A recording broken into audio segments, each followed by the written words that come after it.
vous voulez mettre des sortes d'araignées par-dessus votre page sur System.io, voici un code pour les faire. Donc on peut voir ce que ça donne, une page d'exemple. Voilà, des araignées qui marchent, qui suivent le curseur de la souris. Donc il y en a deux. Quand on s'arrête, elles continuent à marcher, elles tournent autour du curseur de la souris. Et donc elles n'empêchent pas de voir la page. Elles sont en transparence. Donc c'est pas vraiment pour faire ça, c'est joli, mais ça fait un peu bizarre. C'est surtout pour savoir, comprendre comment faire dans System.io pour avoir une animation par-dessus la page et qui n'empêche pas de cliquer sur les boutons.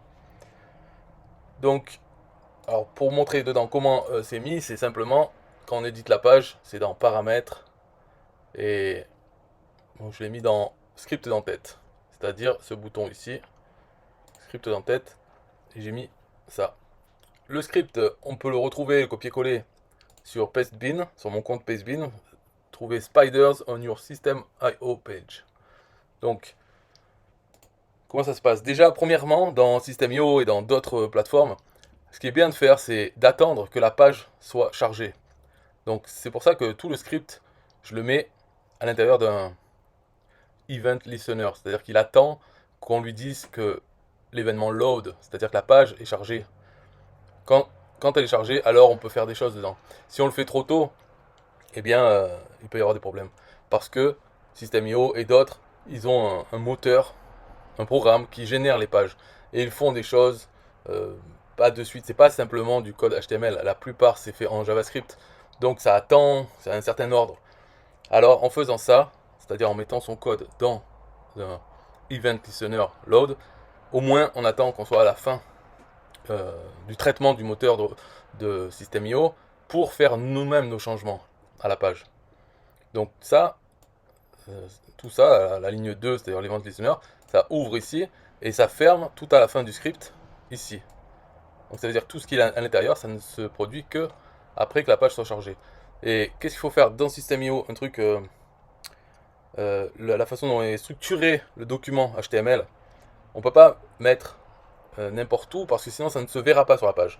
Parce qu'il faut regarder le source, mais en gros, hein, il y a dedans un div qui s'appelle avec l'ID app. Et celui-là, donc, c'est celui qui représente la page. C'est pas dans le body, dans le code HTML. C'est pas, si on met quelque chose dans le body, il ne va pas être affiché parce que le div app prend toute la page.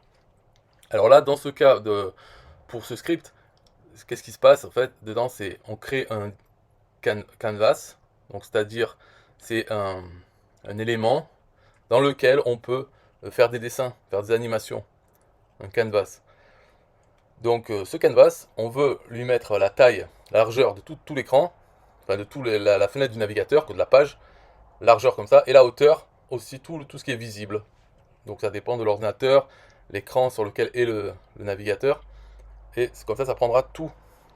Et donc ce qu'il faut lui mettre, l'attribut dans style, il faut lui mettre, donc c'est ici qu'on dit la largeur 100, la hauteur 100% aussi, 100% de largeur et de hauteur, qui soit fixé, la position fixée en haut à gauche, donc top 0 et left 0, et qu'il s'étende sur toute la largeur et toute la hauteur. Ensuite, Z-index, c'est comme des calques, c'est pour savoir où il va être affiché. Donc on le met à un nombre assez grand, comme 100, ça suffit, et il sera devant toute la page. Par contre, quand il est devant toute la page, déjà il peut cacher ce qu'il y a derrière. Si le canevas, par exemple, on lui met un fond noir, eh bien on verra que du noir sur la page. Donc dans ce cas-là, dans ce canevas, on ne met pas un fond noir, on affiche juste le blanc des araignées, mais par contre il est par-dessus tout le reste, donc ça empêche de cliquer sur les boutons qui est en dessous de ce calque de ce canevas. Donc en mettant pointer event none, ça fait que quand on clique sur un bouton, il va cliquer sur le bouton, il ne va pas cliquer sur le calque où il y a le canevas devant. Si on ne met pas ça, quand on clique sur le bouton, le bouton ne sait pas qu'il a été cliqué parce qu'il y a le canevas par-dessus. Donc c'est pour ça qu'on met ça, on met le style CSS, quoi. On met tout ça à cet élément canevas. Et bon, l'ID de cet élément, on l'appelle aussi canevas, on pourrait l'appeler autrement. Ça, l'ID, c'est pour pouvoir y faire référence dans notre script ensuite. Et là, la dernière ligne, donc ici, c'est on ajoute cet élément qu'on a créé en JavaScript, on l'ajoute à, ici, comme j'ai expliqué tout à l'heure, là dans le div app, et non pas dans body, non pas dans le document directement, on le met dans euh, le div app. Bref, voilà. Après, le reste de ce script, c'est uniquement pour faire cet effet d'araignée. Voilà, donc on peut en trouver d'autres. Ce qu'il faut, c'est... parce que là, celui-là, par exemple, j'ai trouvé ce script en ligne, enfin sur des sites où il y a des scripts, mais par contre, c'était fond noir et les araignées étaient en blanc. Donc il a fallu changer dans le script quelque chose pour pas qu'il fasse le fond noir. Et, euh, et aussi le blanc, je l'ai mis en transparence. Donc si vous voulez changer la couleur des araignées, dans le script, c'est à cet endroit, dans la fonction des animations, là, voilà, c'est celle-là, en fait ça s'est exécuté à chaque fois, plusieurs fois par seconde. Donc avant ça, il y avait, ça remplissait le fond noir et ça dessinait les araignées par-dessus avec les animations, quoi, à chaque fois, donc ça changeait un peu l'araignée. Donc à la place de mettre le fond noir, j'ai mis simplement ici, ça efface tout et ça redessine les araignées. Ça efface tout, ça redessine les araignées. Et les araignées, la couleur, bon, donc c'est dedans, en RGBA, pour pouvoir avoir l'opacité.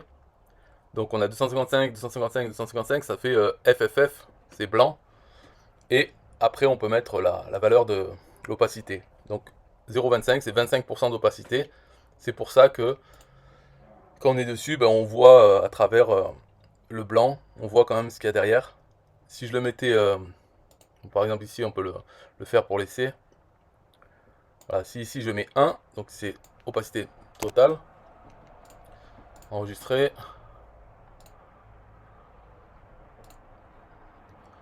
Voilà, la différence c'est là, il est bien blanc et quand on passe par-dessus, ça cache le texte, quoi. Même sur le noir. Voilà, c'est pour ça que j'ai mis 25%. C'est ici, voilà. 0.25. Voilà, c'est tout pour la vidéo. Donc, si vous voulez le script qu'il y a sur Pastebin, le lien est sûrement dans la description de la vidéo. Et après, d'ici, vous pouvez tout copier. Alors, le plus simple, c'est de cliquer sur Raw, ici, ou copier peut-être, ouais, non, copier Raw to clipboard. Ça veut dire copier la version Raw, ça veut dire brut, comme ça, quoi. Parce que si on copie là-dedans, en gros, ça, peut-être ça marche aussi bien, mais bon, il vaut mieux le faire avec Raw. C'est comme ça, bye bye.